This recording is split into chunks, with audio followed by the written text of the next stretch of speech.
But I will say that if you're remotely interested in even the bottom of the barrel standards for a surgery on your head that's going to last you for the rest of your life, you should at least... Hey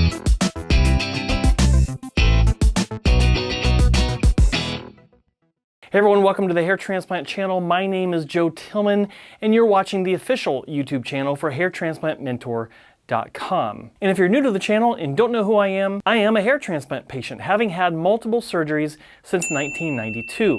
But I'm also the only YouTuber right now that is a hair transplant patient, but also professional in the industry, having worked with multiple world-class clinics since 2003.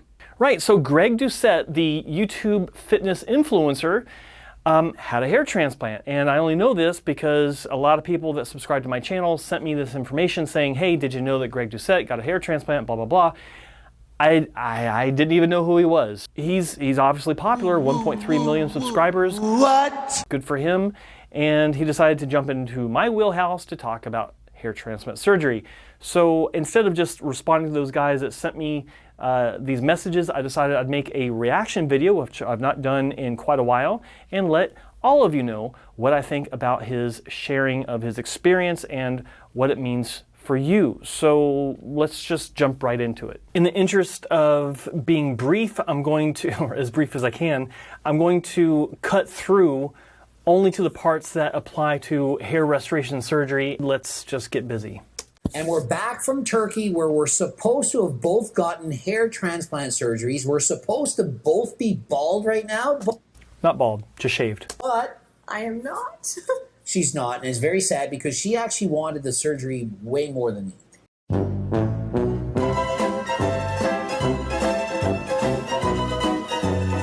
So I didn't really need it. A lot of people are probably commenting saying, oh, you had hair and this and this. And it's like, yeah, whatever. Now I have more hair.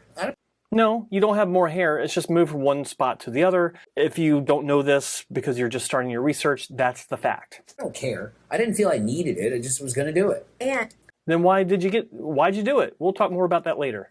And now it's not going to fall out from there because you've got a big strip, and that hair that they transplant actually lasts a long time.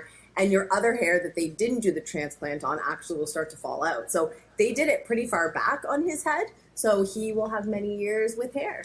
Maybe. Now, if you look at the image where the transplant wasn't performed, the area behind the transplant, his hair looks pretty strong. And considering, I think he's my age, like in his early 50s, 51-ish, 52, he's got good hair overall on the anterior mid-scalp and I think in the crown.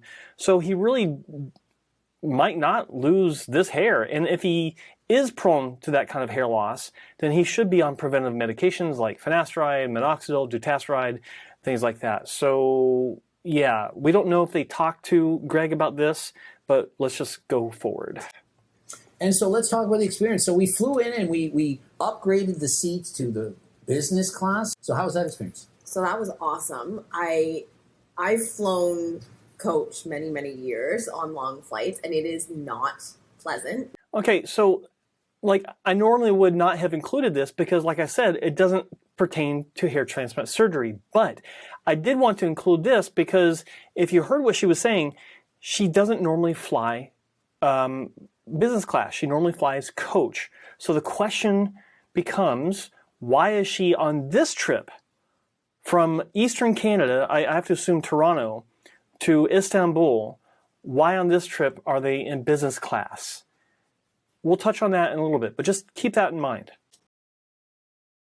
And so the transplant itself, they numb everything, and people are saying, well, how much did it hurt? Did it hurt? It hurts at first when they're sticking needles in to freeze your normal head. But then once you're frozen, you don't feel anything. You get Xanax, and they pump you up with drugs, and it's kind of like you're getting a normal surgery.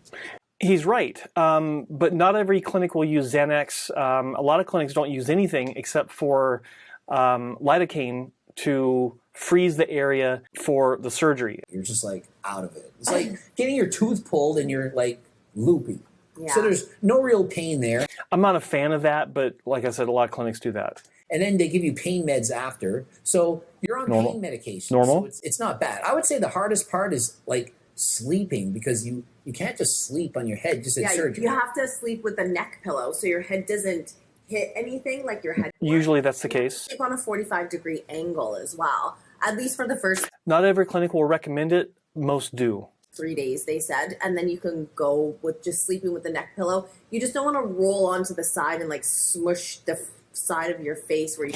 That's true, but in this image here, or this section here, they're showing the pillowcase. That's a lot of blood. I'm not used to seeing a lot of blood like this from a patient because he has the bandages on the wound. So why is there so much blood on this pillowcase? That's not normal. I'm not saying it's bad. Maybe he's a bleeder. Maybe he's got thin blood. Depends on what his vitamin routine might cause that. But just saying. You've gotten the transplant into the pillow until those hairs are like good and strong in there. Okay. As far as having hair goes, I don't care about having like hair. Like I've had like the longer hair and I'm bald now. I don't feel like look better or worse one way or the other. Like I don't care. Like either way, I don't care. So you're saying you don't care? It doesn't matter. All right, I call bullshit on this. Language. Because if you didn't care, why did you fly all the way from Canada to Istanbul, which takes a bare minimum of 3 days, probably in his case maybe 4 or 5. That's a lot of effort, time, money, and I just don't buy it. So why do it in the first place? We'll talk about that later. But it's just something different. So I don't know. Do you like it more like this or with hair, or what do you even think? Well, everyone's like, he looks really good with a shaved head, and I'm like, yeah, he looks good either way. You don't have to have hair. You can have a shaved head. That's actually what I tell people. You don't need to have a hair transplant. Surgery is the last resort. If you can shave your head like he did after surgery, he should have tried it beforehand, then great. If you like it, move on. If you don't, grow your hair out, go have a hair transplant after you've done all your proper research. So yeah, I agree with that. But again, if you don't care, why'd you do it? So now that I'm back, I just have to keep shampooing my hair with like special shampoo, not like rubbing it like crazy. And it actually takes like a year to fully. Okay, about shampoos, you don't need special shampoos. A lot of clinics just tell you to get baby shampoo. Some clinics will recommend special shampoos, but they're not necessary. As long as they're not trying to sell you some sort of shampoo to go with it, I think it should be included. If it's some sort of special shampoo, then don't bother with it. But of course, follow your clinic's instructions, just saying.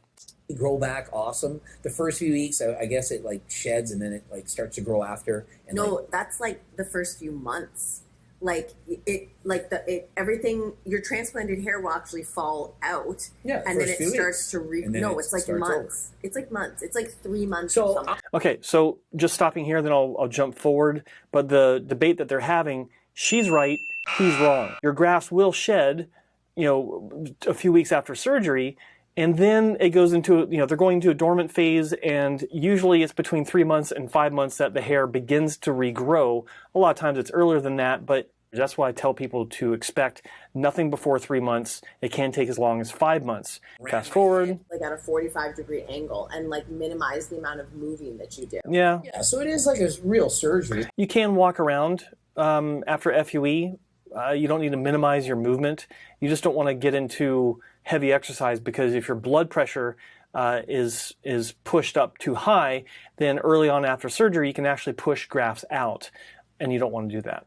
I'm not doing this to try to make money, to lie to you and say, oh, you got to get your hair done. I'm not trying to promote, oh, if you don't have nice hair, you need to get your hair done. Do whatever you want. If you don't like your hair, shave it bald, grow it, get a hair. I don't care. It doesn't matter. Really? The Rock knows it doesn't Really? matter. Even The Rock's bald. So do whatever makes you happy. Not encouraging you to get surgery, not get surgery. I'm encouraging you to be happy. And that's it. Like that's basically their video talking about the experience in Turkey. Okay, so I'm not a fan of this presentation, of this, hey, this is why I went to Turkey for my hair transplant. And the reason I'm not a fan of this is because the guy has 1.3 million subscribers. He's an influencer, and he doesn't know this industry. This is my wheelhouse. I know what I'm talking about. And in general, this guy has a good message in his industry.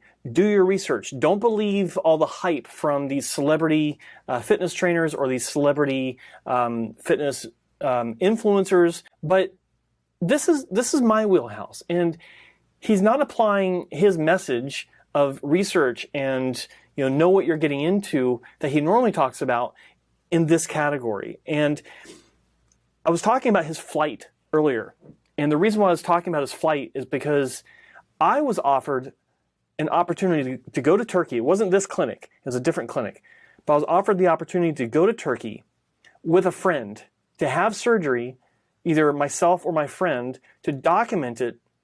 And not only would the surgery be free, but the flight would be free for both me and my friend, and I get paid 10,000 euros to do all of this. Allie said that she normally doesn't fly business class. It's usually coach, and they talked about upgrading to business class. So I'd like to know, maybe Greg could do another video to talk about this. Was there some sort of financial gain from this? And it doesn't have to be a direct payment, but was your flight upgraded? Was your surgery for free? Was anything either, were you paid for to do, or was it complimentary on their dime instead of yours, aside from the tours and the pickup, because that's usually included. So I'd like to know that. And the other thing is the clinic. Now, I don't know anything about this clinic. I've not done my own research on them except for this specific video, because there's something that kind of stood out to me. There was no doctor.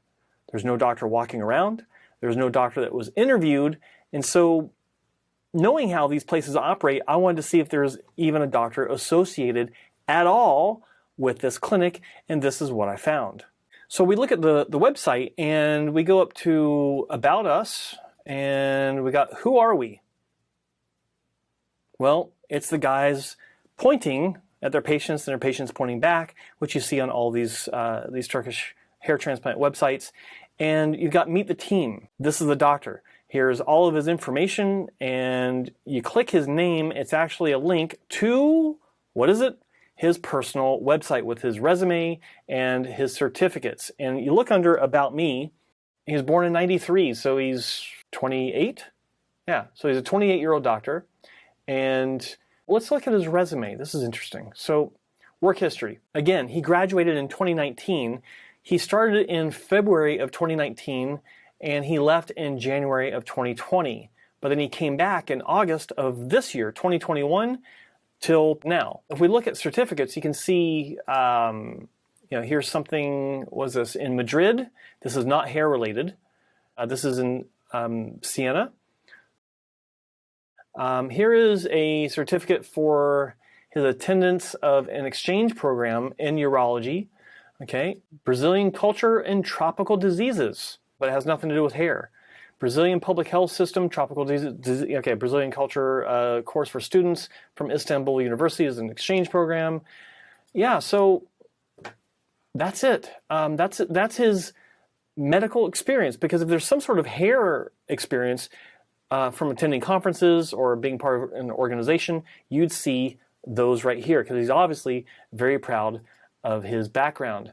So yeah, that's it. That's the issue with this clinic that I'm kind of concerned about, only because I know that you understand that you need to do your research, and I'm concerned because this guy is obviously a big deal in his vertical on YouTube, the fitness space, fitness influencer space, and I'd like to see someone like him that is normally preaching research and safety and knowing what you're getting yourself into, preach the same thing here. Instead, he's saying that he doesn't care about his own hair, which is obviously a lie. Why else would he be doing this? And he's saying that you should do what you feel comfortable with, and that's great, but you're subscribing to his channel, you're watching his channel, and we have to assume that most of his subscribers really believe what he's saying. And so if they're looking for the same thing, they might pick this clinic as well. I'm not saying it's a bad clinic. I have no idea. I've done my research. I've looked at a lot of their patient results. I'm not going to get into that. I'll let you make your own decision. But I will say that if you're remotely interested in even the bottom of the barrel standards for a surgery on your head that's going to last you for the rest of your life, you should at least see if there's a doctor involved that has some sort of experience with hair transplant surgery. So I'm just going to leave it at that. I'm not going to really say anything negative. You know, you're smart people. Think about it. Yeah, so if you thought this was valuable, you like this video, please click the like button. And if you're not a subscriber, do click subscribe, and don't forget to ring that bell so you get notifications of future videos. A lot more are coming out soon. Thanks for watching. Bye-bye. Peace.